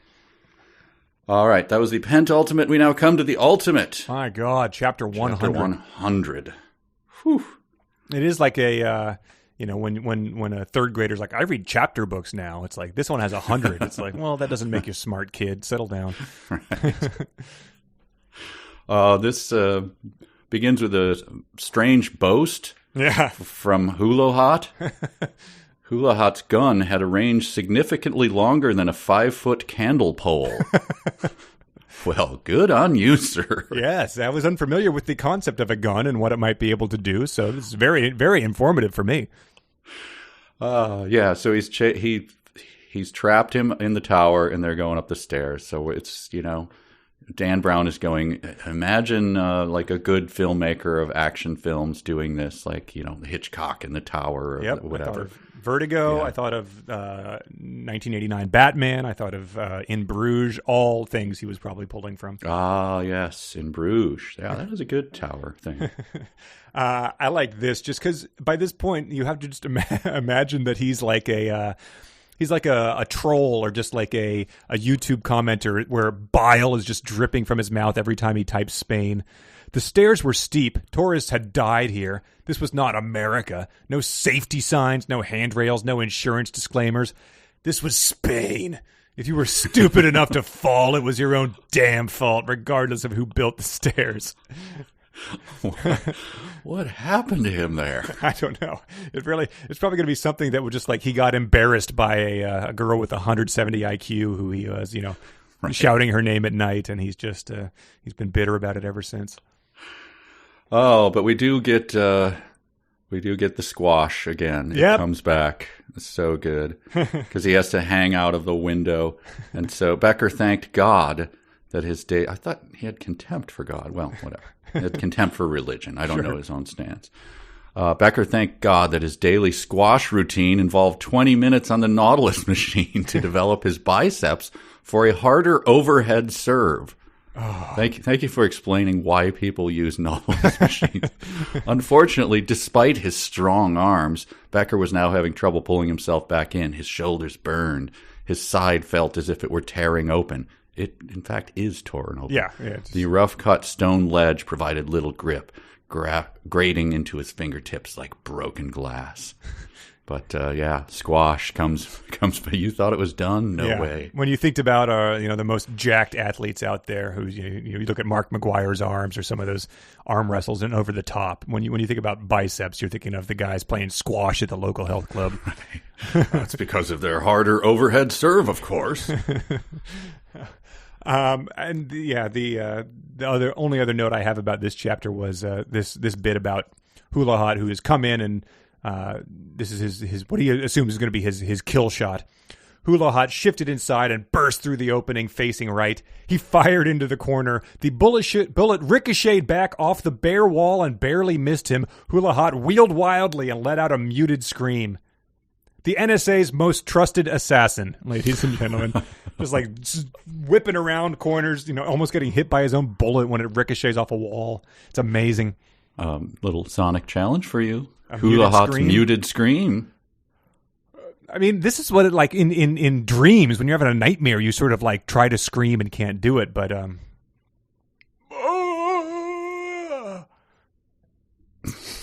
I don't know, like what, like it has a That's mine. Do that again.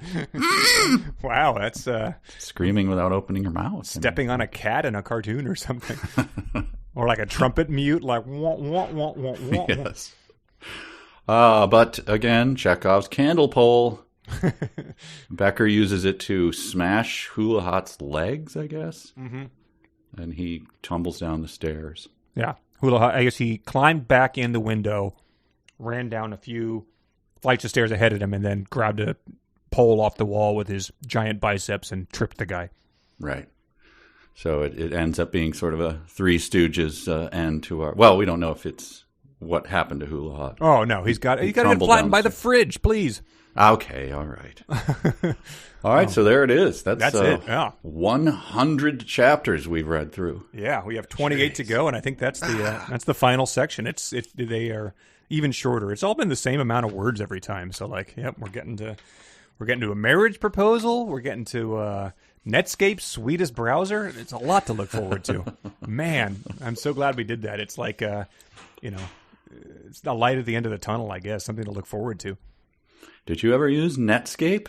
I did, yeah. I did because I don't know why. It just was not Internet Explorer. I mean, at some point you had to get a browser to use with something, so... Yeah. Oh, I think it was really hyped, and didn't it? It was at one time Netscape worth like $1 million, billion, jillion dollars or something. Yeah. Yep. Maybe Yahoo bought it. That sounds familiar, but yep, it was its own thing. Even though it was a free product, that I wasn't sure who would ever pay to use it. And... Oh, sorry, everyone out there. I'm turning my phone off right now. This is. You're Bush League. Ignoring Bush Midge's League. Call. Yes. Damn it, why doesn't he pick up? All right, we're silenced now. All right. Well, now that we're silenced, we should probably read some of the dumb sentences people sent in. A sentence begins with a capital letter. A capital letter is a letter that's big. A capital letter is not a small letter. A capital letter is big, big, big. So this is the dumb sentence of the week. These are sentences that are sent in by our listeners, many of whom are Patreon supporters. Patreon has been, lit with activity this week, and this whole stretch of pandemic time, and we appreciate everyone who's been participating there, who chips in. You should all check it out at patreon.com/372 pages. The book that they're collective writing is due in a week. Yeah, I'm excited. It's going to be interesting to see how that turns out. I think people have been collaborating. Some have been winging it on their own. Well, it'll be quite the product to behold when it's all done. I bet it'll hold together every bit as much as this book is. All right. I'm curious to see, what tips people have learned and or parody from the books that we've read in their own writing. Right. But yeah, it'll be fun. So thanks to everyone who did that. Let's read some dumb sentences. This one is from Heather and her son Billy. Susan imagined the headlines, again, all caps, "Cryptographer Greg Hale unveils secret U.S. plan to control global information." And she pointed out that I forgot to note initially, if the all caps don't get you, the exclamation point at the end will. Do they usually have headline exclamation parts? I haven't seen one. This one's from David. This is talking about the Black Friday crowd heading to church. He says, I guess Becker's trying to fight against it. It was impossible, like swimming upstream in a mile-deep river. And he said, mile deep seems awfully deep for a river. I'm also not sure if depth matters here. As long as you can't stand, it's going to be difficult to swim upstream. I didn't even notice that. I didn't either. Deep river? Wonder what the deepest river in the world is. This one's from George. The glass panel in front of him exploded in a shower of glass. And this one was also from George's wife. You'll see why they sent them both in. The unsettling potential of the situation settled hard in Susan's stomach. Oh, wow. It's more of the head sentence. Head, sweaty head. Head hung down, sweaty head, yeah. Yeah, very basic stuff there. This one's from Ben. Ben is the punctured lung one, but in Spain it was fatal. Mm-hmm.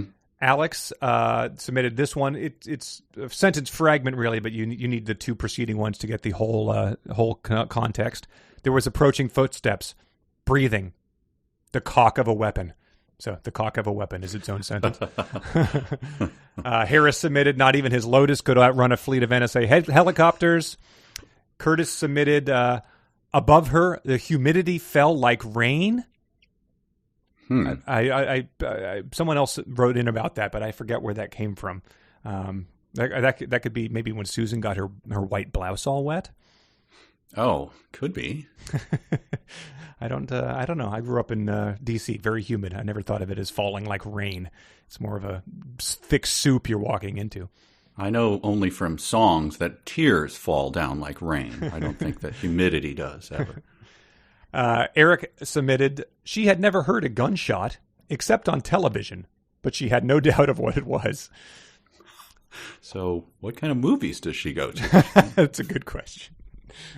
Brian submitted, somehow Strathmore had captured Hale, saved Susan, and bought himself the time needed to rewrite Digital Fortress. And he just said, somehow. Yeah, that's because how you wrote it, Dan. So we get lots of those in this book. Improbably, this ridiculous thing had happened. Right. This is finding the 16-year-old girl dead in the bathroom stall. He kicked the door open to. Dead center of her forehead. A bullet hole oozed bloody liquid down her face.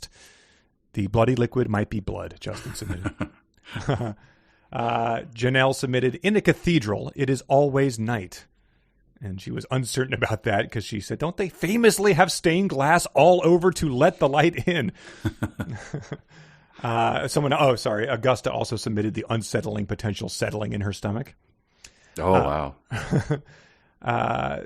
Andrew submitted, you know damn well what it implies. Total NSA access. And that's regarding Digital Fortress, but he said the NSA has total access in this book with Translator, doesn't it? Isn't that why it's such a big deal and why Tancado wants it shut down? Yes. Michael and Taylor both submitted the sweaty head, and his head was down. Elizabeth submitted, Hula Hot's eyes climbed the 419-foot tower and immediately knew it was a ridiculous thought. And she said, so his eyes climbed and knew that their thought was ridiculous? What? Justine submitted Brinkerhoff sputtering, it's a goddamn disco down there. And John, the final one, submitted from chapter 81, Susan found herself laughing and crying at the same time.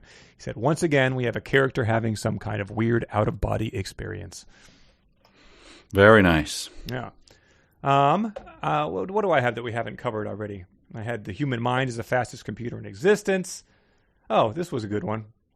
Strathmore knew that sending a deaf assassin into a Seville morgue was a suicide mission. Did he knew that? Has he thought about that whole policy? Because he's just sending him to shoot people in the street. I don't know why heading into a morgues in the movies always have one guy in them. So I'm not sure why that's more dangerous than anything else he's been doing. I have a Dan Brown analogy that I liked. Like a freeway that had run out of funding, the alley just stopped. Alleys do sometimes just stop. They don't need to run out of funding like a freeway. Yeah, it's often a defining feature of an alley. Mm-hmm. And do freeways just stop? Is it like Sim City where you just start building a road and it ends there? Like, I don't know. I suppose that it's probably happened somewhere, but I think usually they freeways.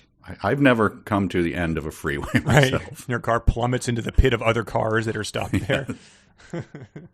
Wow. Well, good stuff. Good dumb sentences, everyone. And we do have a few emails we can check out. So why don't we delve into those? We're going to the party. We're going to the game. We're going to the disco. We're going to cruise out, man. We're stealing people's man. All right, emails from our listeners. This one comes from Harris. Susan might be the worst protagonist in 372 history, with the possible exception of Bob Honey, but he was supposed to be vile, I think. Has she accomplished anything in the first 100 chapters? Everything she figures out, A, has either been figured out by other characters, or B, is completely wrong. Why would Greg Hale rue David Becker's fate in his suicide note? It would be less conspicuous if it was signed with Strathmore crossed out and Greg Hale written in. Now, on top of that, our hero is readily willing to cover up a murder, destroy evidence at an NSA facility, and commit multiple crimes against the state, all because she thinks her boss is super cool and she hates privacy rights. On top of that, Strathmore was actually driven mad by his love for her and is actively engaging in treason and murders because she's so hot. Bella from Twilight has more integrity. I will take your word on that. Yeah, it's a bold claim. Strong words, yeah. This one is from Lindsay. My husband and I are huge fans of 372 Pages. Thank you. We've been listening to you guys discuss Digital Fortress, and the mention of the harsh, unforgiving Seville sun actually unearthed the memory of a trip we took to Japan. And she sent in pictures of this, so I'll post those on Twitter. While we were in Japan, we looked into climbing Mount Fuji, and one of the pamphlets we picked up contained the phrase, "The sunshine is a powerful adversary." On one hand, it's weird and overly dramatic translation, but not entirely untrue. If you are climbing Mount Fuji, the sun could be potentially harmful. There are no trees, shrubs, or foliage on Mount Fuji, so there is no escape from the sun. It's not just a sunburn you have to watch out for, though. It's the strenuous physical activity of climbing a mountain, plus the thin oxygen and high altitude. The sunshine is a powerful adversary. Sounds like it came out of a badly translated video game, but it has some merit. I've never been to Spain, but I assume Seville is nothing like Mount Fuji. There are shady places to rest. Oxygen and altitude are normal, and the act of walking around is probably not too strenuous. And yeah, so these are adorable Japanese cartoon characters saying things like, "The sun is a powerful adversary," that I will post. Nice. This one comes from Taylor. The plot of this book boils down to old man downloads a virus off the internet. He says, yeah, that's true. The grossest and most unnecessary reveal is Strathmore lusting after Susan. Why did Brown feel it was necessary to change the nature of this relationship so late in the book? Why couldn't it have just stayed paternal? I feel like almost every author we've encountered on this podcast has been horny in their own unique way, but Brown seems to have a particularly unpleasant imagination. Now that I think of it, our least horny author is probably Dwight David Thrash. All his characters were noble and chaste, even if it meant deciding to get married hours after meeting one another. I think that was, oh man, who was the guy that did that? Oh, Skip something. Oh, damn it. I don't remember. Quick Swift. Quick Swift, yes. He says, I do love this detail. His wife had tried to be patient, but when she finally met Susan, she immediately lost hope. Bev Strathmore never blamed her husband for his feelings. Susan's hotness is so all-consuming that his wife was like, my husband has no choice but to neglect me. However, there is one reveal I don't think any of us saw coming, and frankly may redeem this whole book, the explanation in the middle of a chase scene of the origin of orange marmalade. Oh, there you go. Taylor reveals, he says this, just teasing, the climax of this book that we have not read yet is absolutely mind-blowing in its stupidity. So, eyes on the prize. Yeah, all right. This one comes from Lucas.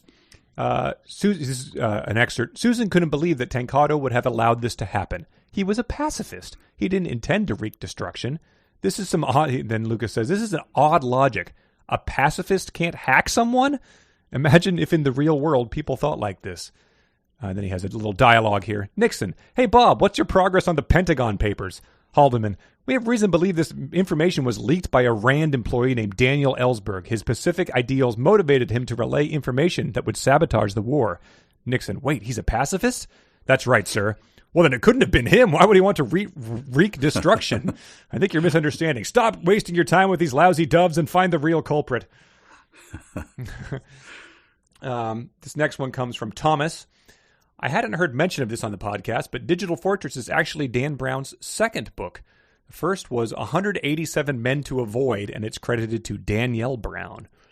And it is like, it appears to be like, sort of like You Might Be a Redneck, but like, ladies, watch out for these kind of men. And I tried to find, oh, here's the description. For women of all ages and stages, from those naively starting out on their quest for true love to those who have been married before and should have known better, these one-line observations on the opposite sex serve as an amusing warning signs that ultimately save time, effort, and heartbreak in the never-ending search for Mr. Right. And so I tried to find excerpts from it, but like there's no read inside the book on Amazon, so there was no way to find what kind of quips he's dealing. But the first Amazon review, I thought was worth sharing. 1 star, unfortunate circumstance. I don't ever want to rate this purchase/experience. The book was received, not the book I wanted to purchase. It was another book, a self-help book on closing the deal from the 60s or 70s. I had to guess I returned it immediately, with a barcode on a sticker on the back of the book with the title of the book I wanted on it. Part of me wonders if this couldn't have been a bait-and-switch tactic. I mean, it could have been a simple clerical mistake, but now I am hesitant to attempt to buy this book, even from a different vendor. I'll have to think on it because I really would like to look at this book, but don't want the hassle of returning it, especially so close to the holidays. What? This person thinks that it's a big scam that they made a fake book and then just put the sticker on another book? Yep, that's how the scam works. But wow. Yeah, it is an unfortunate circumstance, you have to admit. I do. And our final email comes from Theodore. Is anyone else keeping a running list of everything Dan Brown is wrong about? And if so, I have some additions. Catholicism, the architecture of the Seville Cathedral, silencers, there you go, parallel processing, hard drives, airplane hangar wall durability, and biceps. These are just what I can think of from the most recent reading assignment. I'm not sure I'm angry or spiteful enough to go back through the book and find everything he's wrong about. I can only maintain so many book grudges, and I'm still mad at Ernest Cline. Oh, wow. His goes way back. Yeah, well, I think we all have some lingering resentment from that, so. Yeah, no kidding. Well, there we go. Good emails, good dumb sentences, and a bad book that is coming to an end next week.